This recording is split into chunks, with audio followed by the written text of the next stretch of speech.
Ada satu cerita begini. Ada negara Nauru itu nggak besar, ya itu kurang lebih hanya sekitar 2 kali Singapura, 3 kali Singapura lah. Itu berada di antara Australia dan New Zealand, Indonesia, tapi lebih dekat kepada New Zealand sama Australia. Kecil, dia di tengah pulau, di tengah laut, pulau di tengah laut. Negara ini kecil. Negara ini kaya fosfat karena berada tempat ampiran ini menjadi tempat ampirannya burung-burung yang terjadi mitigasi pada saat pergantian musim. Burung-burung kan melakukan mitigasi ya. Pada saat dia kekurangan makan di daerah selatan, dia akan bergerak ke kutub utara. Di kutub utara, dia akan bergerak ke selatan. Dan itu ampirannya adalah di Pulau Nauru. Itu tahun-tahunan, bahkan ratusan tahun, ribuan tahun. Sehingga negara itu kaya sekali dengan fosfatnya. Makanya pada saat tahun 80-an, mereka akhirnya itu negara miskin. Itu negara miskin, dan sekarang negara termiskin nomor 2 ya. Itu termiskinnya kan Niger itu sebelahan negara yang paling melas itu Niger, bukan Nigeria, beda. Kalau Niger itu negara yang semuanya tanahnya tuh berpasir, nggak punya lahan hijau. Semuanya berpasir, nggak bisa ditanam. Jadi hanya sedikit sekali yang bisa ditanami. Itu hanya di wilayah Niger Selatan, katakanlah demikian. Nah ini saya nggak kembali cerita negara liya ya. Tapi ini gini lah. Nauru ini dia memiliki fosfat akibat dari telek burung ya yang mampir, sehingga banyak sekali untuk katakanlah untuk pos. Kemudian di tahun 85 sampai tahun awal-awal 90 atau sebelum masuk 90, mereka termasuk negara kaya. Bahkan sempat secara kapita hasil yang didapat penduduk itu terkaya di dunia sampai 90, terkaya. Kemudian negara Nauru ini sampai gurunya itu dia borong Mercy, BMW gitu ya, mobil-mobil mewah yang padahal jarak tempuh terjauh dia jalannya itu dari pantai paling timur ke pantai yang paling barat itu cuman 3,8 kilo. Jadi gak enek kene baron, gak enek gitu. Itu cuman ketika yang lurus itu katakanlah demikian. Jadi kalau itu kamu sepeda ontel itu belum kesel gitu loh.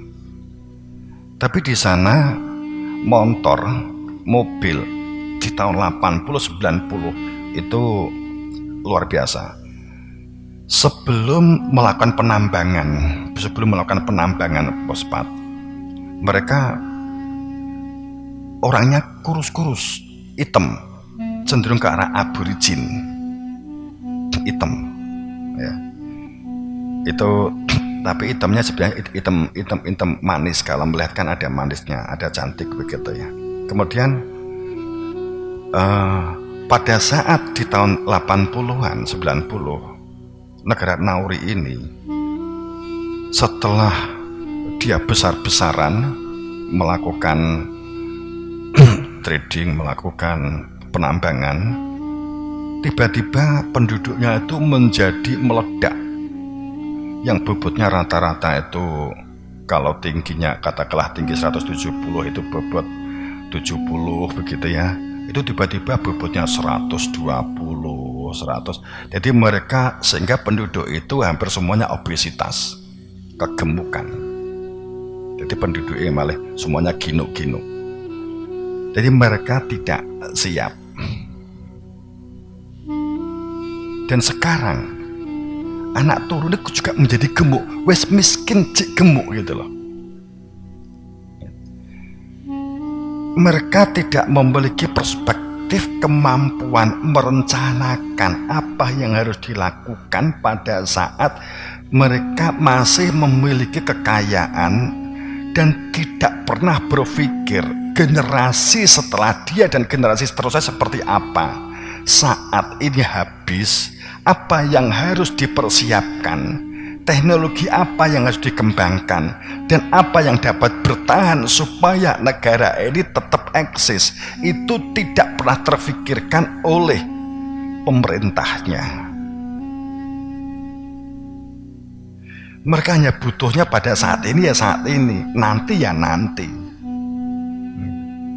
Dalam hal mereka tidak, kalau orang ekonomi mengatakan tidak memiliki perspektif investasi begitu ya. Dia tidak punya perencanaan, tidak memiliki visi, sehingga tentu nggak punya misi, tentu nggak punya tujuan. Maka nggak lama setelah Pospat habis, itu penduduknya jumlahnya sekitar 3.000.